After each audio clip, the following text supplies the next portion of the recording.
Hello students, स्वागत है आपका अपने फेवरेट यूट्यूब चैनल केमिस्ट्री दुनिया में।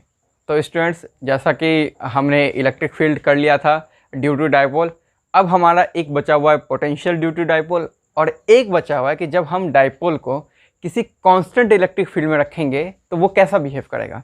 ठीक है डियर स्टूडेंट्स, उसके बाद हमारी टॉपिक ख़त्म हो जाएगी। उसके बाद फिर हम शुरू करेंगे एक नया चैप्टर, गॉस लॉ शुरू करेंगे, जो आपके बोर्ड के हिसाब से काफ़ी महत्वपूर्ण है। मतलब बहुत, वो समझ लीजिए कि आपका एक डेरिवेशन गॉस लॉ से तो कंफर्म 100% श्योर है कि वो रहेगा।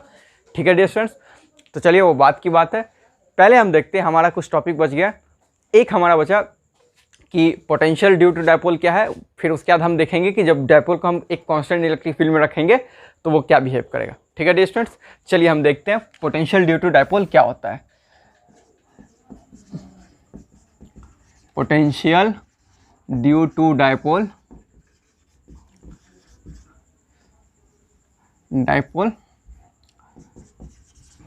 On axial position. Potential due to dipole on axial position.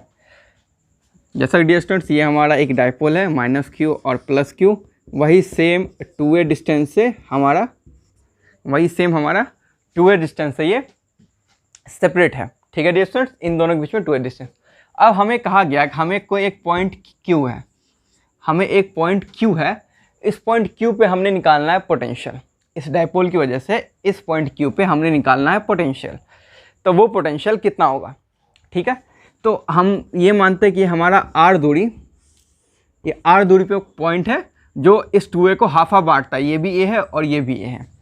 तो हमने इस पॉइंट पे निकालना है कि पोटेंशियल कितना है। तो पोटेंशियल बहुत ही सिंपल तरीके से निकालते हैं, जैसे कि हमने पोटेंशियल आपको पढ़ा रखा है। इस -q की वजह से इस q पॉइंट पे कितना पोटेंशियल होगा। सिंपल, k - q अपॉन, अब ये कितना a और ये r, तो r + a। भाई किसी पॉइंट चार्ज की वजह से किसी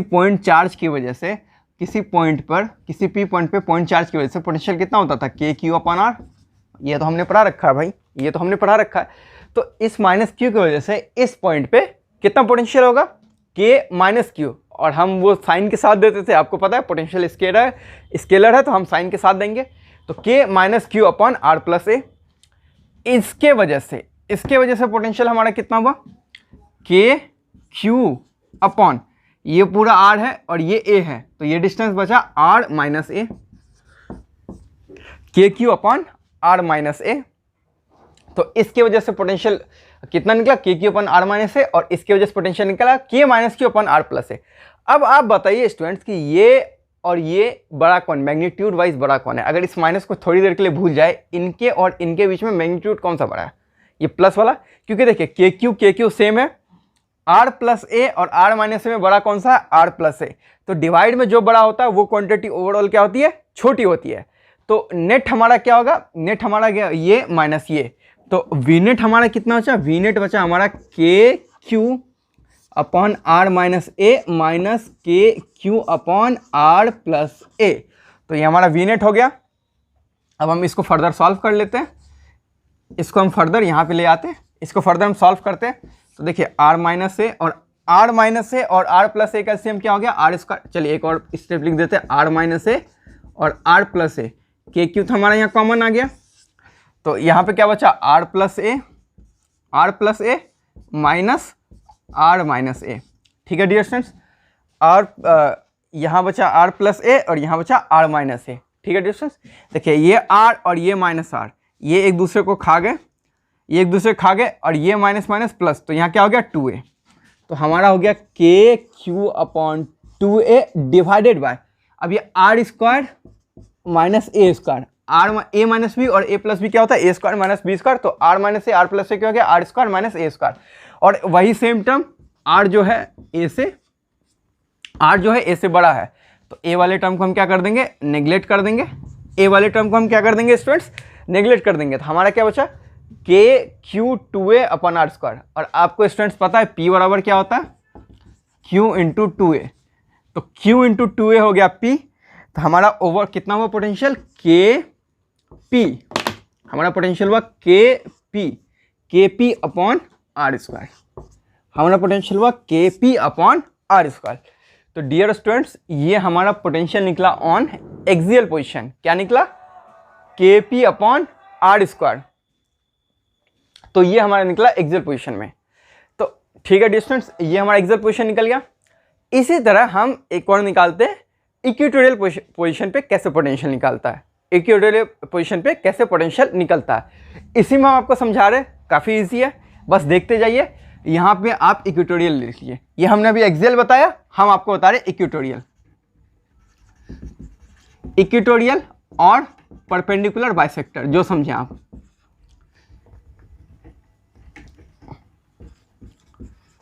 इक्वेटोरियल और परपेंडिकुलर बाइसेक्टर, तो मान लीजिए हमारा परपेंडिकुलर बाइसेक्टर है, ये डिस्टेंस आर है, ये ए हो गया, तो ये ए हो गया। ठीक है डियर स्टूडेंट्स, अब देखिए सिंपल, इस प्लस क्यू की वजह से इस पॉइंट पे कितना होगा, के क्यू अपॉन ये डिस्टेंस हो गया under root r square plus a square. उसी तरह इसकी वजह से क्या होगा, के माइनस क्यू लिख देता हूं, इसकी वजह से हो गया के माइनस क्यू अपॉन डिस्टेंस हो गया अंडर रूट, ये डिस्टेंस कितना हो गया, under root r square plus a square. इस माइनस क्यू की वजह से, इस प्लस क्यू की वजह से कितना हो गया, k plus q upon under root r square plus a square. ठीक है डियर स्टूडेंट्स, अब देखिए ये टर्म और ये टर्म मैग्नीट्यूड वाइज सेम है, ये प्लस है और ये माइनस है, तो ओवरऑल एक दूसरे क्या कर देगा, कैंसिल आउट, तो बचा कितना, 0। तो डायपोल की वजह से उसके परपेंडिकुलर बाइसेक्टर में पोटेंशियल कितनी होती है, 0।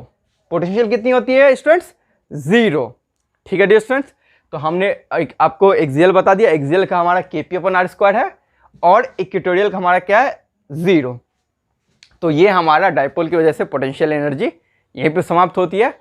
अब एक और लास्ट टर्म पढ़ लेते हैं कि हम किसी डायपोल को किसी कांस्टेंट इलेक्ट्रिक फील्ड, हम डायपोल को किसी कांस्टेंट इलेक्ट्रिक फील्ड में रखते हैं तो वो कैसा बिहेव करता है।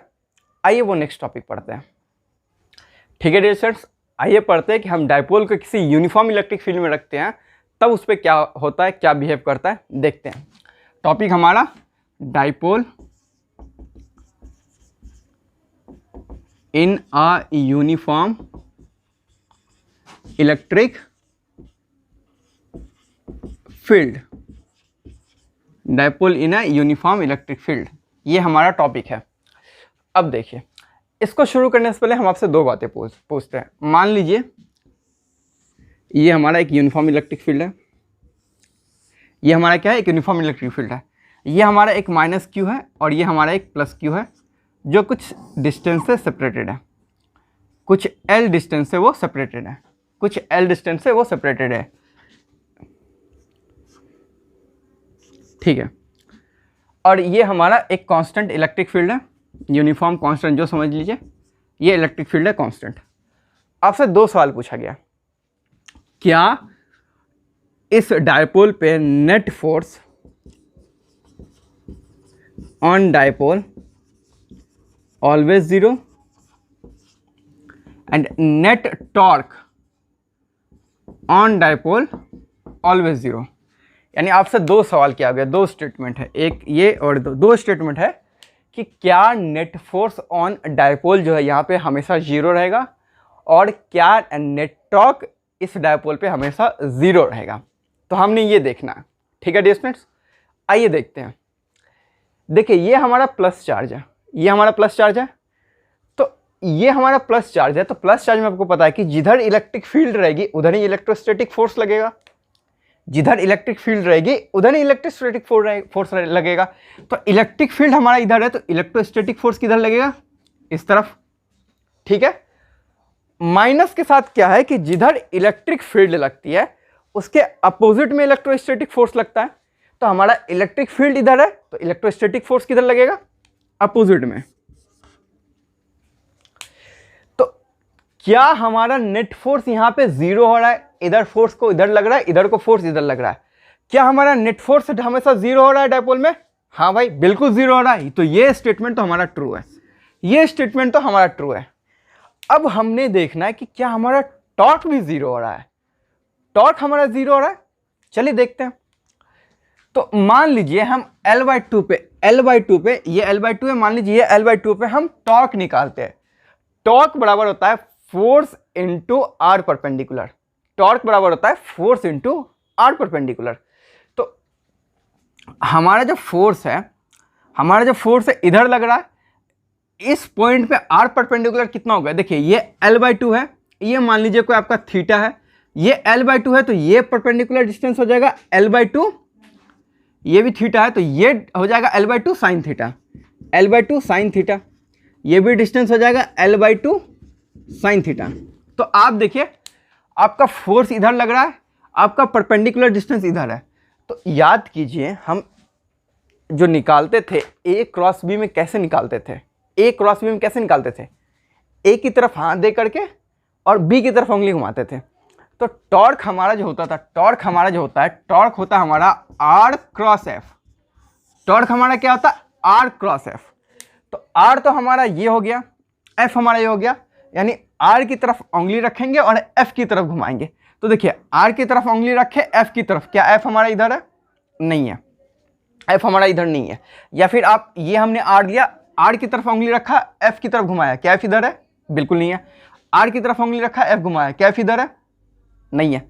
अब देखिए R की तरफ रखा हाथ और F की तरफ घुमाया, R की तरफ हाथ रखा और F की तरफ घुमाया, ये देखिए R हमारा ये है और F हमारा ये है। तो हाँ सॉरी, ये R हमारा ऐसा है और F हमारा ऐसा है। तो R की तरफ हाथ रखा और उंगली किधर घुमाया, F की तरफ। तो थंब की डायरेक्शन किधर आई, अंदर की तरफ, इनवर्ट की तरफ। तो इस माइनस क्यू पे जो फोर्स लग रहा है, इस फोर्स के लिए हमारा थंब की डायरेक्शन किधर है, अंदर की तरफ। तो इसकी वजह से टॉर्क लगेगा वो किधर लगेगा, अंदर की तरफ लगेगा। तो इसकी वजह से हमारा टॉर्क किधर लगा, अंदर की तरफ। तो इसके आगे हम क्रॉस माइनस कर दिए, यानी अंदर की तरफ, इस फोर्स की वजह से। अब देखिए इस फोर्स की वजह से निकालते, R की तरफ हाथ रखा और F की तरफ घुमाया।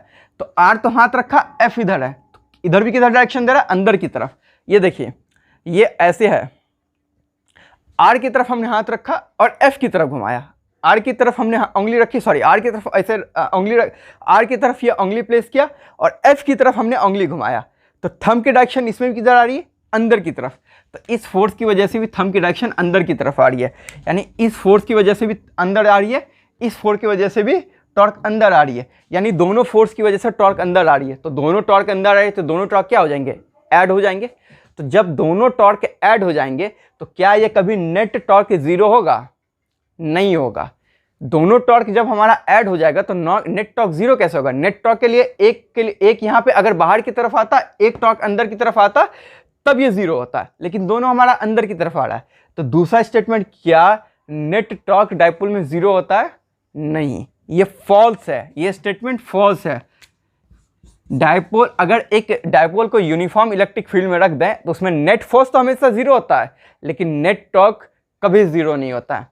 ठीक है डियर स्टूडेंट्स, आइए एक और बेहतरीन सा एग्जांपल समझाता हूं। अगर आपने रोटेशन पढ़ी हो, रोटेशन में आपको एक रॉड का एग्जांपल समझाते होंगे। ये आपका मान लीजिए रॉड है, ये L डिस्टेंस की रॉड है, ठीक है। इसकी एक इस तरफ एक फोर्स लग रही है और एक इस तरफ फोर्स लग रही है, और मान लीजिए हमको यहाँ पे इसके मिड पॉइंट पे L/2 पे हमने टॉर्क निकालना है, L/2 पे हमने टॉर्क निकालना है। ये भी L/2 है, ये भी L/2 है। तो इस रॉड में नेट फोर्स तो हमारा जीरो हो रहा है, एक फोर्स इधर को लग रहा है, एक फोर्स इधर को लग रहा है, नेट फोर्स तो हमारा जीरो आ रहा है। क्या नेट टॉर्क जीरो आ रहा है, इसको देख कर आप बोलेंगे नहीं। अगर हम एक फोर्स इधर लगा, एक फोर्स इधर लगा, ये रॉड तो घूम जाएगी, टॉर्क तो कहाँ जीरो आएगा, बिल्कुल नहीं होगा। फिर भी हम निकाल लेते हैं, टॉर्क होता है R क्रॉस F, R इधर F इधर, इसकी तरफ से भी अंदर, R इधर और F इधर, इसके तरफ से भी अंदर, यानी इस फोर्स की वजह से भी टॉर्क अंदर आ रहा है, इस फोर्स की वजह से भी टॉर्क अंदर आ रहा है, इसीलिए रोटेट कर जा रहा है। इसीलिए आप देखेंगे, अगर आप एग्जाम्पल देखें, ये हमारा मान लीजिए रॉड है, एक ऐसे हम फोर्स लगा रहे हैं, एक फोर्स ऐसे लगा रहे हैं, देखिए ये घूम जा रहा है, देखिए ये घूम जा रहा है। नेट फोर्स तो जीरो है, लेकिन नेट टॉर्क जीरो नहीं है। तो आपसे कभी भी दो स्टेटमेंट पूछे, क्या किसी बॉडी पे नेट फोर्स जीरो हो सकता है, क्या किसी बॉडी पे अगर नेट फोर्स जीरो है तो क्या उस पर नेट टॉर्क जीरो हो सकता है, नहीं, बिल्कुल ये एब्सोल्युटली फॉल्स स्टेटमेंट है। और सेकंड स्टेटमेंट है, क्या अगर किसी बॉडी पे नेट टॉर्क जीरो है तो क्या नेट फोर्स जीरो हो सकता है, ये भी एब्सोल्युटली फॉल्स स्टेटमेंट है। ठीक, अभी तो हमने आपको बता दिया किसी बॉडी पे नेट फोर्स जीरो है तो नेट टॉर्क जीरो नहीं है। आइए एक और एग्जांपल समझते हैं। मान लीजिए ये आपका एक ऑब्जेक्ट का बॉडी है, इस पर फोर्स इधर को लग रहा है, ठीक, फोर्स इधर को लग रहा है, ये बॉडी तो मूव कर रहा है, क्या ये बॉडी रोटेट कर रही है? नहीं। इस बॉडी पे नेट फोर्स 0 है? नहीं है। क्या नेट टॉर्क 0 है? हाँ। तो क्या ये स्टेटमेंट आपसे कभी पूछे कि किसी बॉडी पे नेट फोर्स 0 हो तो उस पर नेट टॉर्क 0 होगा? नहीं, बिल्कुल नहीं। इट मे तो ट्रू, इट मस्ट तो ऑलवेज फॉल्स। यानी कि किसी बॉडी पे अगर नेट फोर्स 0 है तो नेट टॉर्क 0 है? पॉसिबल नहीं है। अगर किसी बॉडी पे नेट टॉर्क 0 है तो नेट फोर्स 0 है? ये भी पॉसिबल नहीं है। ठीक है डियर स्टूडेंट्स, आपके सामने ये 2 एग्जांपल है, ये रोटेशन में बेहतरीन सा एग्जांपल है, ये जो समझाते हैं बच्चों को। तो यही चीज कंसेप्ट यहाँ पे है, इसमें नेट फोर्स तो 0 है बट नेट टॉर्क 0 नहीं है। तो ये तो आपको बता दिया इसको डायपोल यूनिफॉर्म इलेक्ट्रिक फील्ड में डायपोल का बिहेव क्या है। आइए हम इस पे हम टॉर्क निकालते हैं, टॉर्क कितना होता है। तो आइए देखते हैं, नेक्स्ट हम यही पढ़ेंगे कि इस डायपोल में टॉर्क कितना निकलता है। ठीक है डियर स्टूडेंट्स, आइए इसका डेरिवेशन कर देते हैं।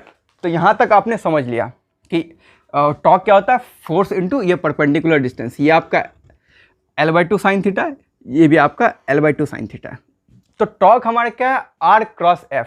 R क्रॉस F हमने देखा, इसका भी टॉर्क अंदर की तरफ है, इसका भी टॉर्क अंदर की तरफ है, तो ये दोनों क्या हो जाएंगे, ऐड हो जाएंगे। ये दोनों क्या हो जाएंगे, ऐड हो जाएंगे। तो आइए ऐड करते हैं। तो R हमारा कितना है, R हमारा है L/2 sine theta, L/2 sine theta. F हमारा क्या है, F हमारा है फोर्स। देखिए अब फोर्स कितना है आपको पता है, ये चार्ज है, अगर ये इलेक्ट्रिक फील्ड है तो फोर्स कितना होता था, QE। याद कीजिए F बराबर क्या होता था हमारा, F बराबर होता था Q इंटू E। तो F हो गया हमारा Q इंटू E। ठीक है स्टूडेंट्स, F हो गया हमारा Q इंटू E। तो टॉर्क हमारा हो गया L/2, टॉर्क हमारा हो गया L/2 sine theta Q into E। ठीक है, और इसको हम क्या कर देंगे ट्वाइस, क्योंकि ये इस चार्ज की वजह से L/2 साइन थीटा QE निकला, और इसकी वजह से भी सेम है L/2 साइन थीटा QE, और ये भी अंदर है ये भी अंदर है, तो दोनों क्या हो गए, ऐड हो गए, तो इसको ट्वाइस कर देंगे। ठीक है, तो हमारा टॉर्क हुआ L sine theta into QE। ठीक है, ये हमारा टॉर्क हुआ L sine theta into QE, ये तो हमारा टॉर्क हुआ। तो टॉर्क बराबर एक हमने फॉर्मूला पढ़ा था R क्रॉस F, और टॉर्क बराबर हमारा निकला कितना, R क्रॉस F से हमारा निकला L/2 sine theta into force into perpendicular distance. तो फोर्स हो गया आपका QE और परपेंडिकुलर डिस्टेंस हो गया L/2 साइन थीटा, और इसकी वजह से अंदर है, इसकी वजह से भी अंदर, दोनों ऐड हो जाएंगे, तो इंटू 2 हमने कर दिया। ठीक है डियर स्टूडेंट्स, तो ये टॉर्क का साइन है, ये साइन है टॉर्क का। तो टॉर्क हो गया L sine theta into QE। ठीक है, अब याद कीजिए डायपोल मोमेंट। यहाँ पे बच्चों को इतना कन्फ्यूजन होता है कि सर हमने डायपोल मोमेंट अभी तक पढ़ के आया Q into 2A, Q into 2A यानी ट्वाइस ऑफ डिस्टेंस, लेकिन यहाँ पे भी हमने लिखा QE इंटू L को हम डायपोल लिख देते हैं Q इंटू L को हम लिख देते हैं P E साइन थीटा। हमने आपको पहला लेक्चर में बताया डायपोल मतलब क्या है, डायपोल मोमेंट मतलब क्या होता है। डायपोल एक चार्ज है। डायपोल का मतलब क्या था, दो अपोजिट नेचर के चार्ज कुछ डिस्टेंस से सेपरेटेड हो। तो डायपोल मोमेंट क्या होता था, चार्ज मतलब मैग्नीट्यूड ऑफ एक चार्ज इनटू जो सेपरेटेड डिस्टेंस है, ये होता है डायपोल मोमेंट। अब बच्चे यहाँ देखते हैं कि सर ये डायपोल यहाँ 2 नहीं है सर, तो आपने P कैसे लिख दिया, क्योंकि आप देखिए ये -Q और ये +Q ये कितने से सेपरेट से है, ये L डिस्टेंस से सेपरेटेड है। डायपोल मोमेंट होता है आपका Q into separated distance, Q into separated distance. मैं बार बार बोलता हूँ Q इंटू सेपरेटेड डिस्टेंस, आप रटिए मत, Q इंटू 2 ये नहीं रटना, Q इंटू सेपरेटेड डिस्टेंस। जो चार्ज जो आपका -Q और +Q जो जितने डिस्टेंस सेपरेट है, Q इंटू सेपरेटेड डिस्टेंस, ये होता है आपका डायपोल मोमेंट।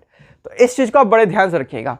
तो हमने यहाँ डायपोल मोमेंट P क्यों लिखा, हमने यहाँ P लिखा, Q इंटू L को हमने यहाँ P लिखा।